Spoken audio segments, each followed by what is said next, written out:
Elmo. Using even a stuffed animal for bolstering. So I put that under his belly and spent, half hour, 45 minutes looking at Elmo going. His little eyes were bugging out. All right, we're officially going. All right, so if you are in an environment where you are going to be static, where you're going to work over and over, and if you're seeking employment, your employer should invest in a hydraulic table. It's really hard. You can get an average with these leg adjustable tables, and the average typically is at hip joint, right where your hip joint is at. That's the average of where you would set that. Now you can see that this is mid-thigh. That would be too low. But that's, if you've got somebody that is real narrow, then you're still going to be bending over. And if you've got somebody that's thicker, then it may be too high. You can shift that a little bit with the use of a stool. You want to bring that stool over here. This is Luke sourced these. What are they? That the brand is just whatever is right there. But on Amazon, But on Amazon, they were, I think, $30. But you'll find varieties of this. What I suggest is something where the legs are all one flat component, as opposed to the four spindly legs. Even if they're broader, Those will flip. these will flip. Exactly. And even if this was four legs, there's more of a chance for a flip. So a aerobic step stool does not matter what type, where it's just one flat stand. If they're the ones that have two different step sizes. Yes. Very nice. It's like this one can be taken off Right. to make it shorter or taller. And all this really matters for is a few individual cases, especially if you have clients that want more pressure. Being able to set yourself up so you can get to the middle of the table with pressure delivery. It's when therapists are reaching to the middle of the table and trying to deliver pressure that's more or less straight down. The classic example of this is working on the paraspinals in prone. Somebody wants a lot of pressure on the muscles near the spine. The strip right through here. Yeah, we got this. Well, I guess that doesn't show it very well, does No. it?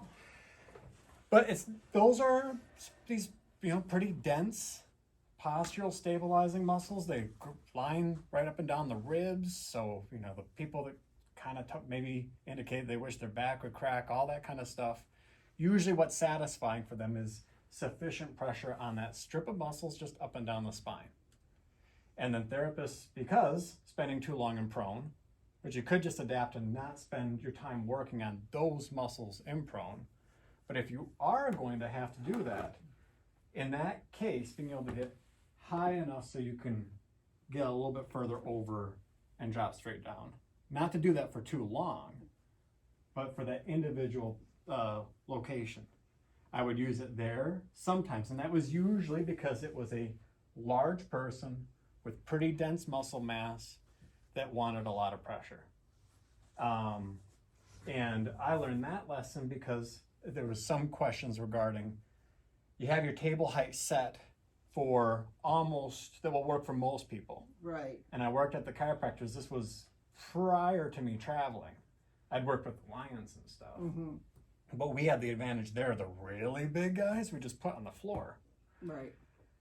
Well, we had this one guy at the chiropractors that was, like 6'7", and just built like a refrigerator. Mm-hmm. And he would come in, and I didn't think prior to getting him on the table. And then I come in, and he's up here, and I'm like, so I found a way, but I felt the straight, and my realization was I'm up on my tiptoes trying to accomplish pressure. Has anybody felt like they were up on their tiptoes trying to deliver pressure? The reasoning being is that you're usually creating more force because you're pushing the tissue more right down into the table, and or potentially you're actually squashing the muscle and tissue more into their skeleton, both of which are going to create more stress on the tissue. It's not that it's necessarily wrong, it's just that ends up being the goal, to get higher and come more straight down. So I went, well, if I could just have something like this, then that's solved. In the midst of not having a hydraulic table, having something like this available, and I've talked about prone, but sideline, this is also where people will get hung up, is when a person's on their side, that hip, low back, and shoulder might be a little higher. Shoulder is not so much a problem, but the hip and the low back area in sideline, sometimes therapists will have their table set up and then a particularly broad person turns to their side and they're in the same situation I was discussing. And so, same principle, I finally got a hold of this thing for this giant client that I saw, right? Then I had a client who could not lay particularly well in prone or supine and had a lot of hip related issues. And I had conditioned myself to working pretty good on the hips and prone and supine. I would find ways to, widen my stance and sit and get down on a knee. I don't want to do that as much as I used to, but So this was a client. This is all times where the clients were teaching me. So I had a client that wanted a lot of hip work, pretty aggressive pressure. We call it trigger point therapy. Looking for all these spots around the hip, right? And me having this available, I was the only therapist that she had ever found that could deliver sufficient pressure into these specific hip muscles for a long enough period of time for it to just actually feel like it was doing something. So, but that's it. It was nothing fancy about my technique or my strength or anything. It was me being able to get myself set up in such a way where I could be more easily positioned to just deliver that pressure in that one tiny little space. Because we're talking just here.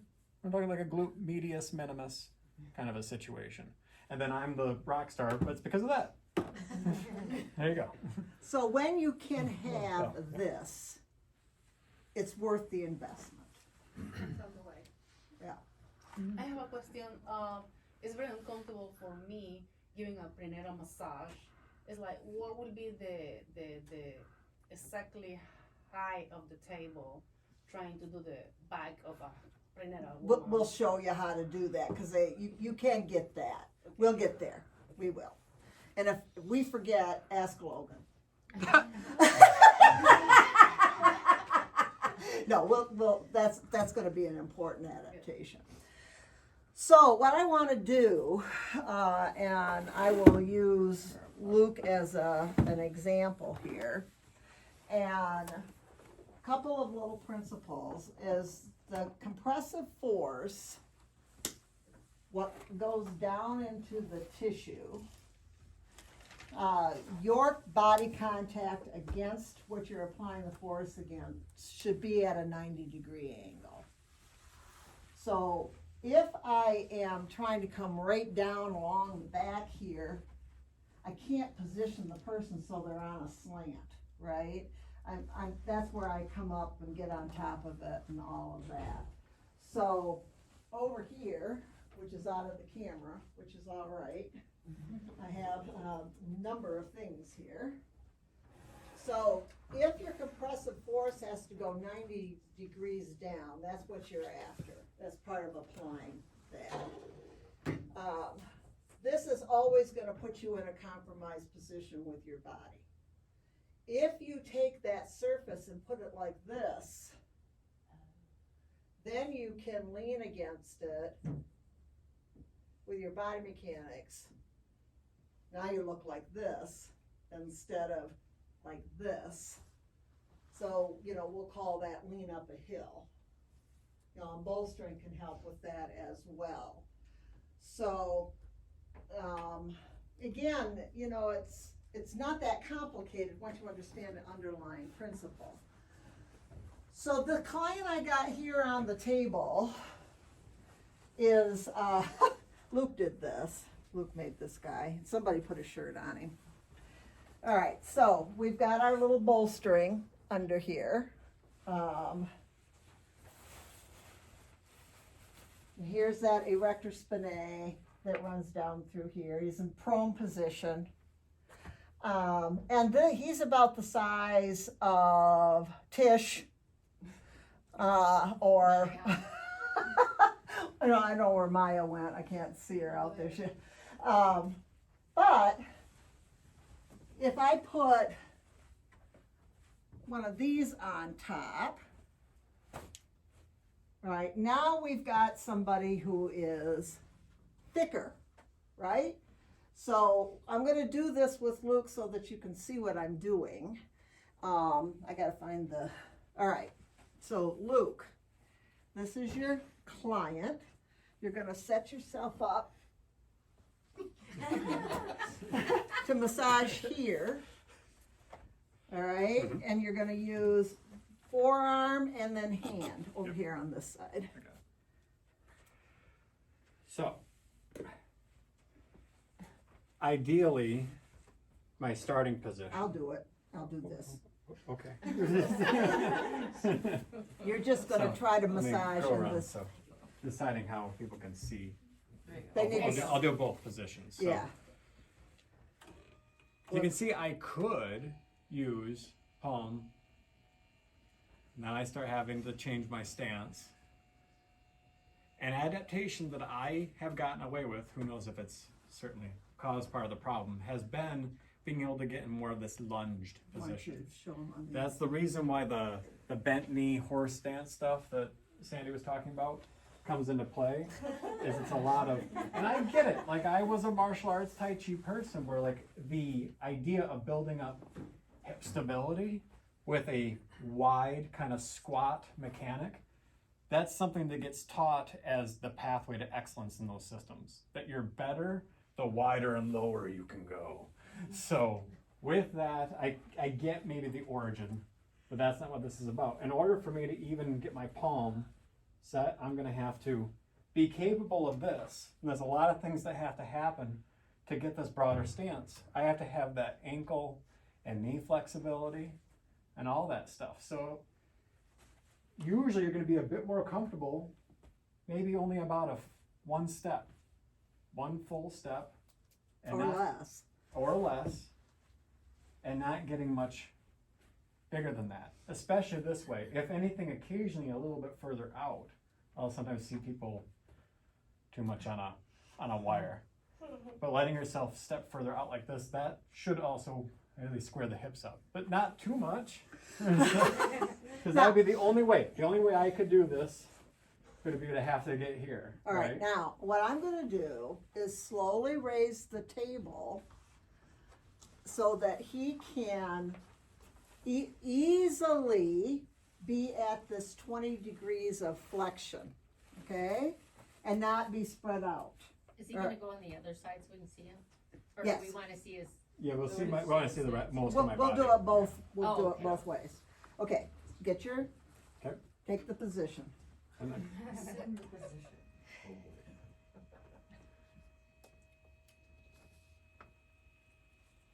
Okay. Now Now you- pause for a moment.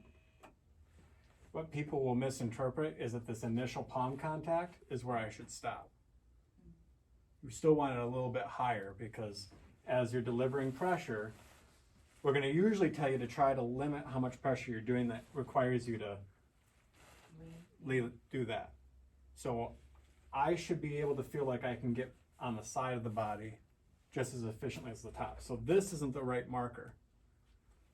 I need to be kind of, make sure my knees are bent. And his stance is still too. Yeah, Wide. too wide. So a little bit higher. Just showing people will think this is right. We still got to go higher.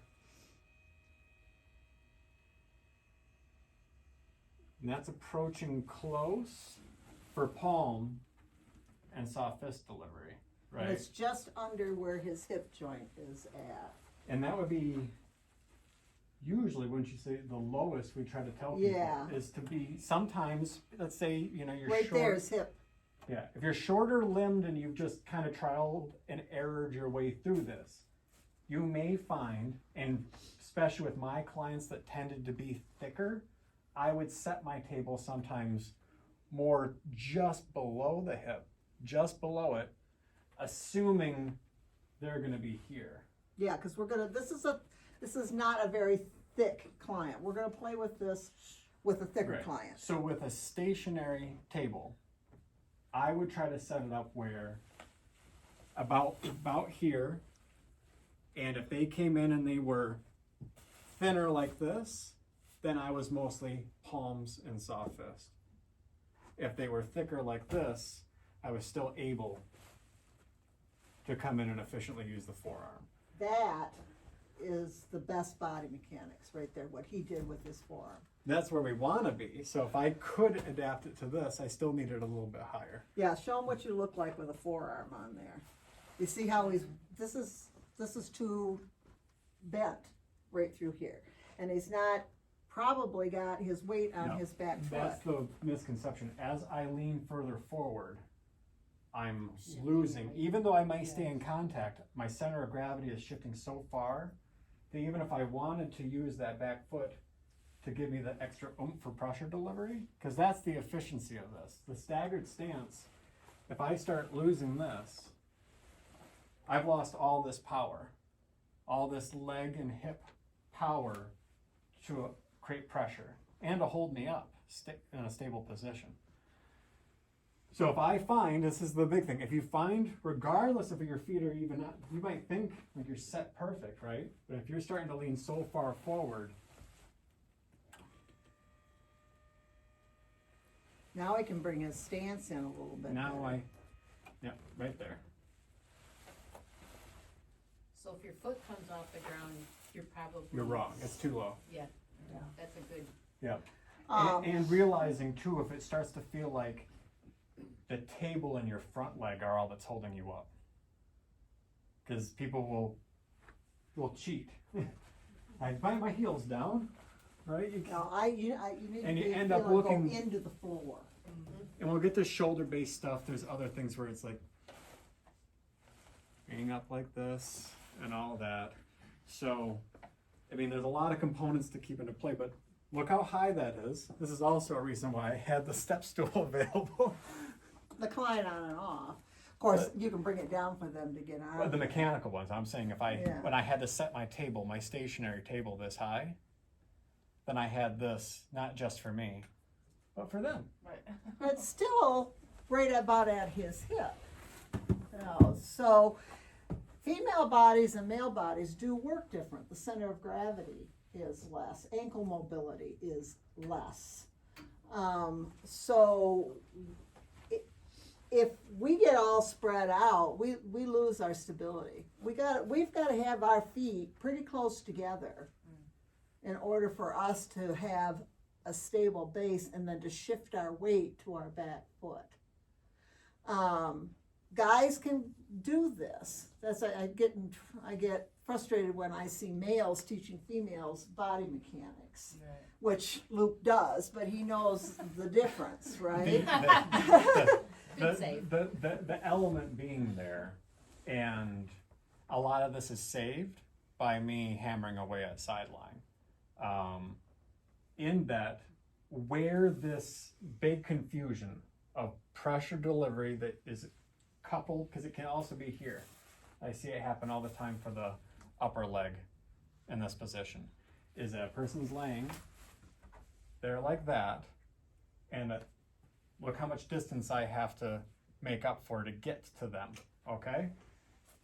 I end up, Yep. now, you start learning that the way this tissue is built, there isn't a lot over here on the upper lateral part of the leg. Most of it's more medial. So a therapist trying to, even if they know the anatomy really good, they end up having to do this in order to get the hamstrings figured out. Have to lean so far forward to even pull that off. Here and here. There's a lot of leaning in order to accomplish this. Now, regardless of the center of gravity aspect, lower center of gravity, all of this, it's easier to get pressure delivery if we're not coming straight down. Down, you wanna lean up a hill. I find this hill, regardless of where your center of gravity is, it's going to always be easier to apply pressure out here, here, up here, because I can get these angles and hills that I'm pushing into.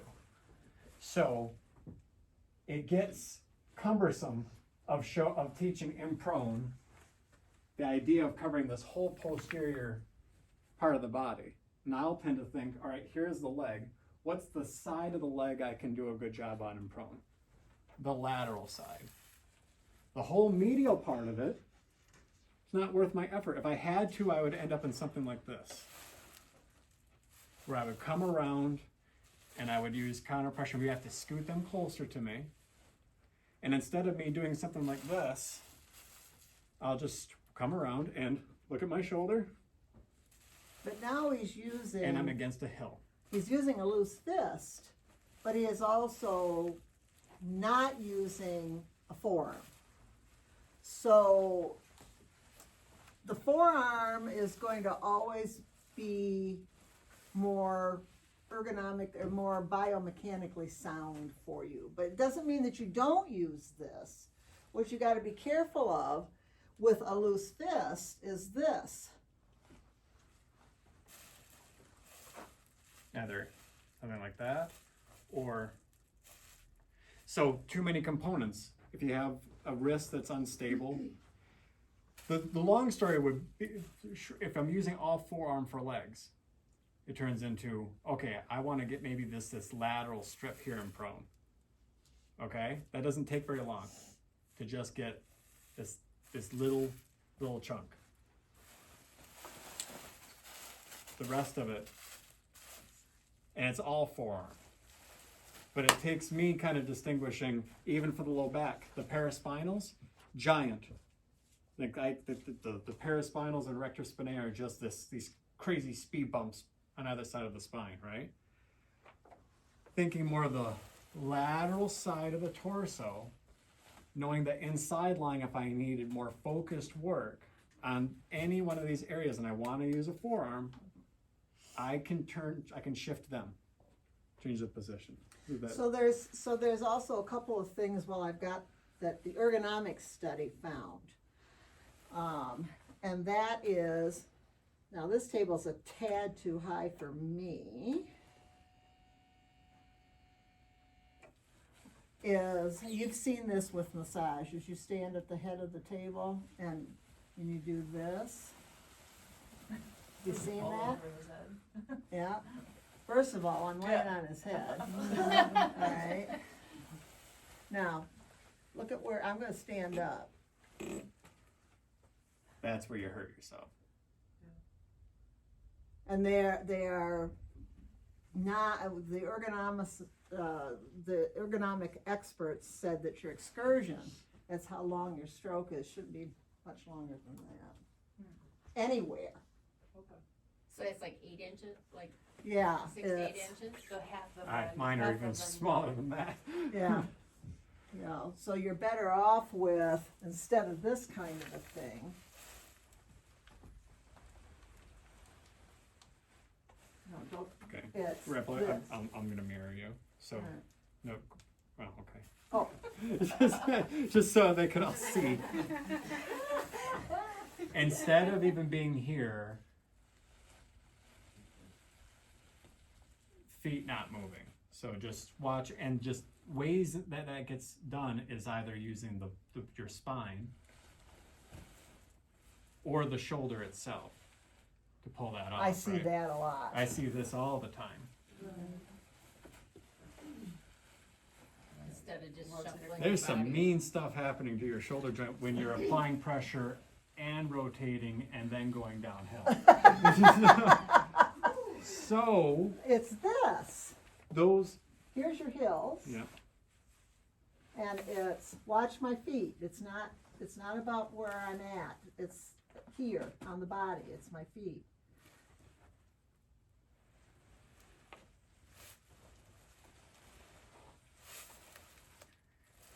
people don't. Some people sometimes don't like it because they think the long flowiness goes away.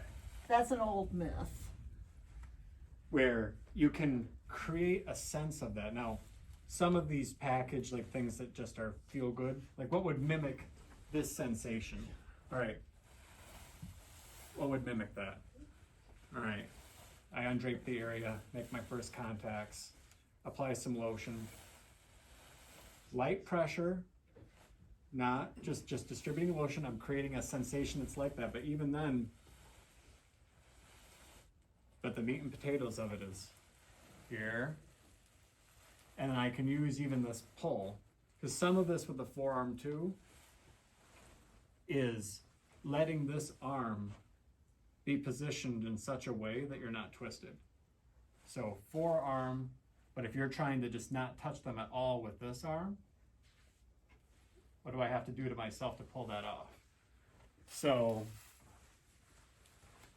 where I ever see a forearm application go wrong is people are trying to let this either hang out beside them or just avoiding extra contact. But they're paying for the contact. So a lot of the, even making this slower excursion cycle more flowy is letting that other hand introduce a bit of a rocking effect. So it just turns into this hand's here. Then as I reposition, I naturally get something that feels like massage as I'm just pulling back. But all I'm really doing is just standing up. I'm holding the calf here. Squash. This is here. Touching and doing something. Or just So replicating. you really do want that other hand doing something. Yes. But I'm using it, it turns into, it can be holding the sheet down for me. But really, always, little what bit it's of first pressure. doing is I position my shoulder somewhere where I'm squared up.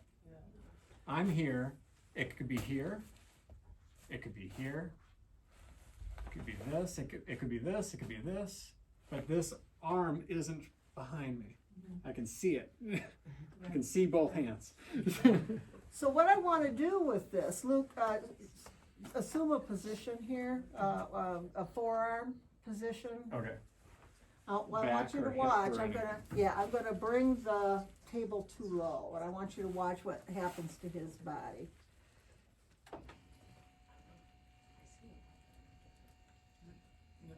Now I have choices here.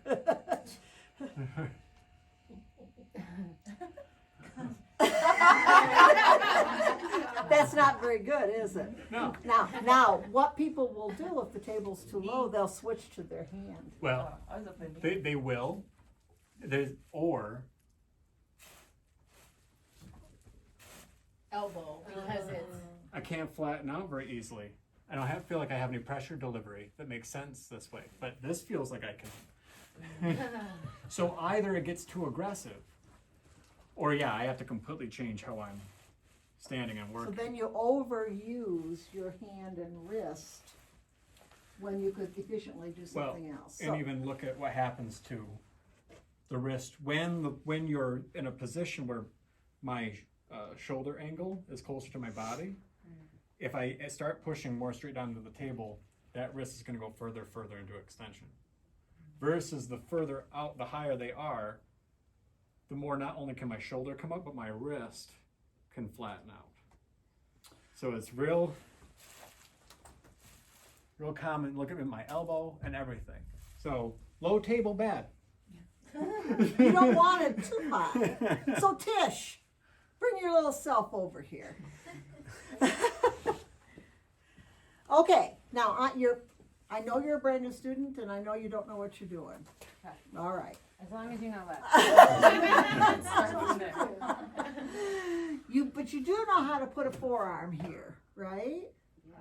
Okay, so let's put a forearm there. Okay. All right.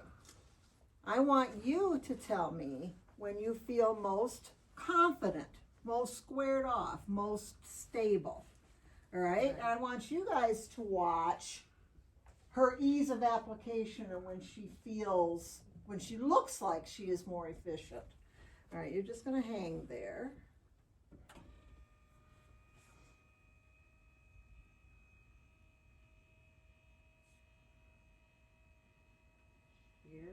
Getting close, yeah.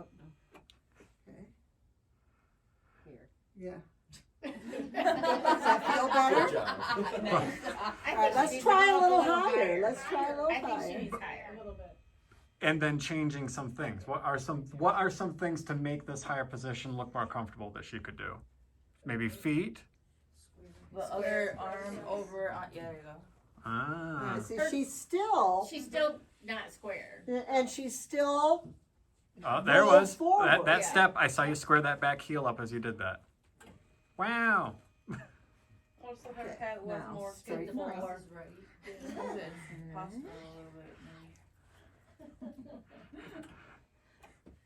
Watch, I should just keep on taking it to the ceiling. Stay Now- comfortable. in this position, all she needs to do, and I won't know she's doing it unless I put my foot or hand or something under here. Lift your heel up. Okay, go ahead. You're gonna step right on my foot. When she leans, lean. I don't feel anything on my foot. All right, so you lean, that means she's pushing. So I want you to just stay where you're at, and I want you to push down into my foot with your heel. That squared her up. And the pressure probably increased.